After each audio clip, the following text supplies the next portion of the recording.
When Toad found himself immured in a dank and noisome dungeon, and knew that all the grim darkness of a medieval fortress lay between him and the outer world of sunshine and well-metalled highroads, where he had lately been so happy, disporting himself as if he had bought up every road in England, he flung himself at full length on the floor and shed bitter tears and abandoned himself to dark despair. "This is the end of everything," he said. "At least it is the end of the career of Toad, which is the same thing. The popular and handsome Toad, the rich and hospitable Toad, the Toad so free and careless and debonair. How can I hope to ever set at large again," he said, "who have been imprisoned so justly for stealing so handsome a motor car in such an audacious manner, and for such lurid and imaginative cheek bestowed upon such a number of fat, red-faced policemen." Here his sobs choked him. "Stupid animal that I was," he said. "Now I must languish in this dungeon till people who were proud to say they knew me have forgotten the very name of Toad. Oh, wise old badger," he said. "Oh, clever, intelligent rat and sensible mole. What sound judgments, what a knowledge of men and matters you possess.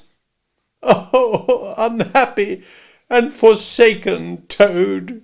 With lamentations such as these, he passed his days and nights for several weeks, refusing his meals or intermediate light refreshments, though the grim and ancient gaoler, knowing that Toad's pockets were well lined, frequently pointed out that many comforts, and indeed luxuries, could by arrangement be sent in, at a price, from outside. Now the gaoler had a daughter, a pleasant wench and good-hearted, who assisted her father in the lighter duties of his post.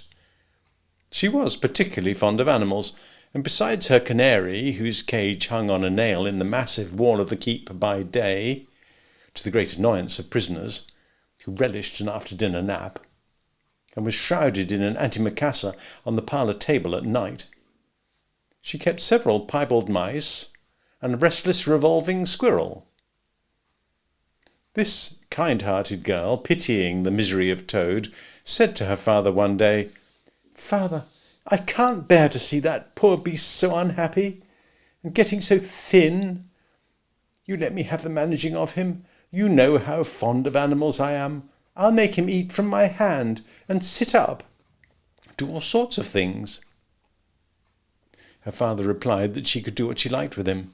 He was tired of Toad and his sulks and his airs and his meanness.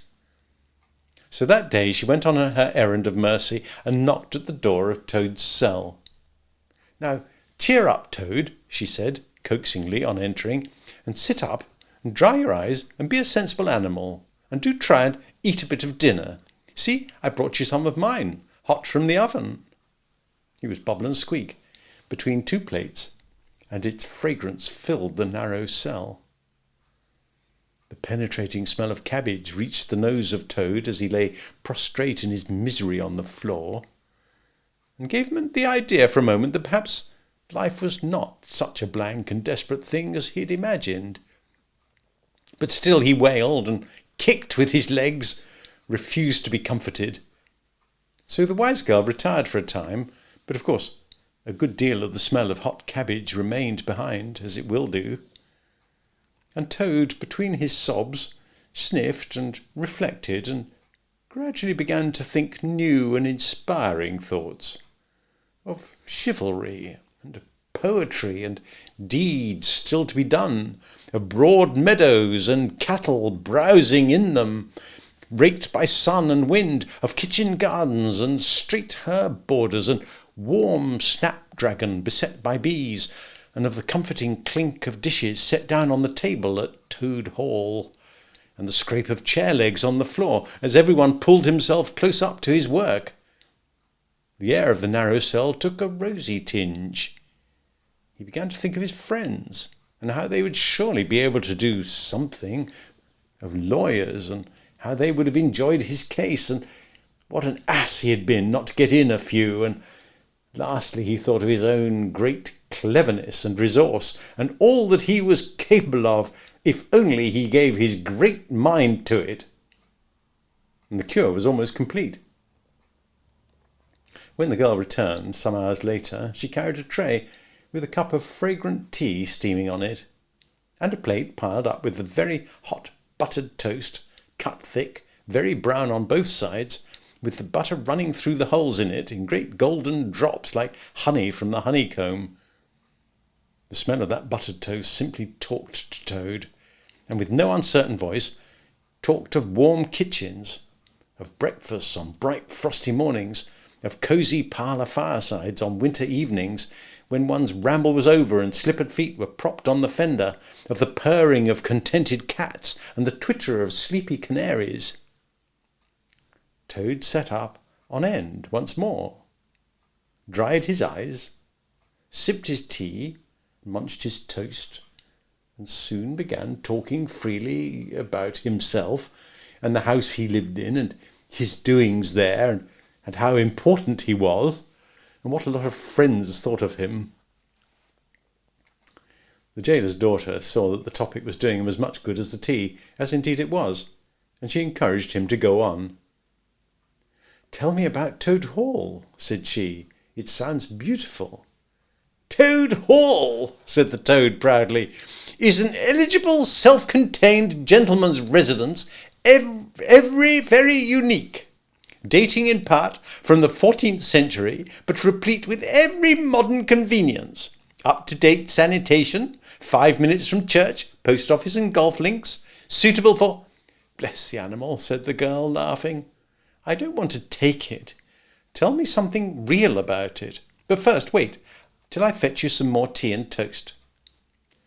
She tripped away and presently returned with a fresh trayful, and Toad, pitching into the toast with avidity, his spirits quite restored to their usual level, told her about the boathouse and the fish pond and the old walled kitchen garden, and about the pigsties and the stables and the pigeon house and the hen house, and about the dairy and the wash house and the china cupboards and the linen presses, she liked that bit especially, and about the banqueting hall, and all the fun they had there when the other animals were gathered round the table, and Toad was at his best, singing songs, telling stories, carrying on generally. Then she wanted to know about his animal friends, and was very interested in all he had to tell her about them, how they lived, what they did to pass their time. Of course, she did not say she was fond of animals as pets, because she had the sense to see that Toad would be extremely offended. When she said good night, having filled his water jug and shaken up his straw for him, Toad was very much the same sanguine, self-satisfied animal that he had been of old. He sang a little song or two, of the sort he used to sing at his dinner parties. He curled himself up in the straw and had an excellent night's rest and the pleasantest of dreams. They had many interesting talks together after that, as the dreary days went on, and the jailer's daughter grew very sorry for Toad, and thought it a great shame that a poor little animal should be locked up in prison for what seemed to her a very trivial offence. Toad, of course, in his vanity, thought that her interest in him proceeded from a growing tenderness. He couldn't help half regretting that the social gulf between them was so very wide, for she was a comely lass, and evidently admired him very much. One morning the girl was very thoughtful, and answered at random.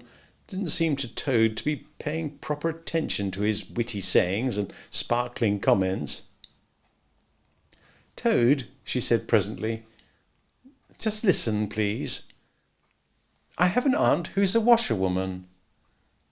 "There, there," said Toad, graciously and affably. "Never mind.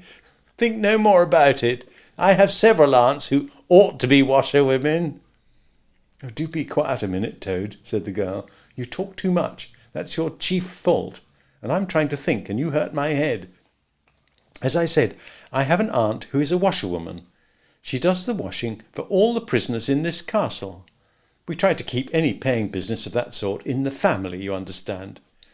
She takes out the washing on Monday morning and brings it in on Friday evening. This is a Thursday. Now this is what occurs to me. You're very rich. At least you're always telling me so. And she's very poor. A few pounds wouldn't make any difference to you, and it would mean a lot to her. Now, I think if she were properly approached and squared, I believe is the word you animals use, you could come to some arrangement by which she would let you have her dress and bonnet and so on, and you could escape from the castle as the official washerwoman.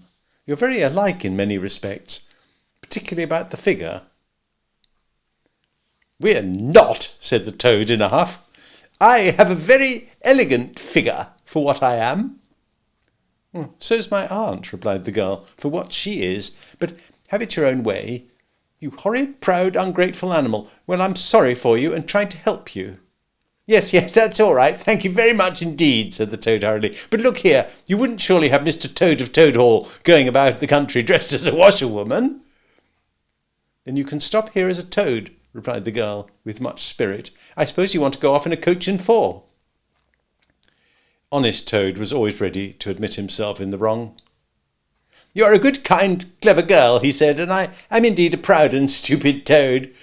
Introduce me to the worthy aunt, and if you'll be so kind, and I have no doubt that the excellent lady and I'll be able to arrange terms satisfactory to both parties. Next evening the girl ushered her aunt into Toad's cell, bearing his week's washing pinned up in a towel. The old lady had been prepared beforehand for the interview, and the sight of certain gold sovereigns that Toad had thoughtfully placed on the table in full view practically completed the matter, left little further to discuss. In return for his cash, Toad received a cotton print gown, an apron, a shawl, and a rusty black bonnet. The only stipulation the old lady made being that she should be gagged and bound and dumped down in a corner. By this not very convincing artifice, she explained, aided by picturesque fiction which she could supply herself, she hoped to retain her situation, in spite of the suspicious appearance of things. Toad was delighted with the suggestion. It would enable him to leave the prison in some style, and with his reputation for being a desperate and dangerous fellow untarnished. And he readily helped the jailer's daughter to make her aunt appear as much as possible the victim of circumstances over which she had no control. Now it's your turn, Toad, said the girl. Take off that coat and waistcoat of yours. You're fat enough as it is. Shaking with laughter, she proceeded to hook and eye him into the cotton print gown, arranged the shawl with a professional fold, and tied the strings of the rusty bonnet under his chin. You're the very image of her, she giggled, only I'm sure you never looked half so respectable in all your life before. Now, goodbye, Toad, good luck, go straight down the way you came up, and if anyone says anything to you, as they probably will, being but men, you can chafe back a bit, of course, but remember you're a widow woman, quite alone in the world, with a character to lose.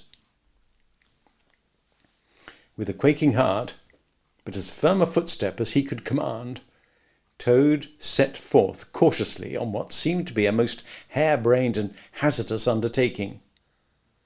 But he was soon agreeably surprised to find how easy everything was made for him, and a little humbled at the thought that both his popularity and the sex that seemed to inspire it were really another's. The washerwoman's squat figure in its familiar cotton print seemed a passport for every barred door and grim gateway. Even when he hesitated, uncertain as to the right turning to take, he found himself helped out of his difficulty by the warder at the next gate, anxious to be off to his tea, summoning him to come along sharp and not keep him waiting there all night. The chaff and the humorous sallies to which he was subjected, and to which, of course, he had to provide prompt and effective reply, formed, and indeed, his chief danger. For Toad was an animal with a strong sense of his own dignity, and the chaff was mostly, he thought, poor and clumsy. and the humour of the son is entirely lacking.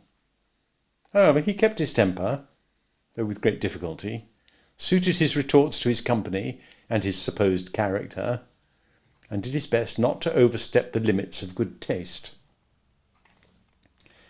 It seemed hours before he crossed the last courtyard, rejected the pressing invitations from the last guard-room, and dodged the widespread arms of the last warder, pleading with simulated passion for just one farewell embrace. But at last he heard the wicket gate in the great outer door click behind him, felt the fresh air of the outer world upon his anxious brow, and knew that he was free. Dizzy with the easy success of his daring exploit, he walked quickly towards the lights of the town, not knowing in the least what he should do next, only quite certain of one thing, that he must remove himself as quickly as possible from the neighbourhood where the lady he was forced to represent was so well known and so popular a character. As he walked along, considering, his attention was caught by some red and green lights a little way off, to one side of the town, and the sound of the puffing and snorting of engines, and the banging of shunted trucks fell on his ear. "Aha!" he thought. "This is a piece of luck. A railway station is the thing I want most in the whole world at this moment, and what's more, I needn't go through the town to get it, and shan't have to support this humiliating character by repartees which, though thoroughly effective, do not assist one's sense of self-respect." He made his way to the station accordingly, consulted a timetable, and found that a train, bound more or less in the direction of his home, was due to start in half an hour.